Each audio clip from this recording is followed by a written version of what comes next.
Ayon sa Quezon City Police District spokesperson si Police Major Jennifer M. Ganaban, Chief Public Information Officer, patuloy ang pagmomonitor nila sa kilos protesta na gaganapin sa Setyembre 21 sa kasalukuyang taon.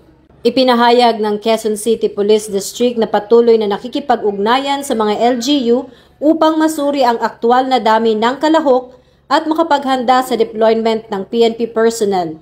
Sa kabila ng kawalan ng permit ng ilang grupo, nananatiling maayos, organisado at mapayapa ang kabuuang takbo ng mga aktibidad. Alinsunod sa panuntunan ng DILG na igalang ang karapatang magpahayag habang pinananatili ang kaayusan sa lipunan. Ang tagumpay ng seguridad sa mga nasabing protesta ay patunay ng epektibong pamumuno ni Police Lieutenant General Jose Melencio Nartates Jr., Acting Chief PNP, alinsunod sa kanyang 7-point agenda na nakatuon sa disiplina, integridad at makataong serbisyo.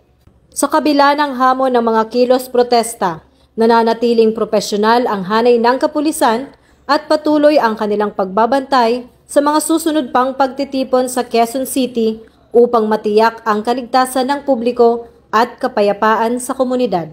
Yes po, continuous po yung monitoring po natin sa mga at saka intel gathering natin doon sa mga participants na mag-a-attend kasi doon po tayo nagbe-base kung ilan po yung personnel na ide-deploy natin.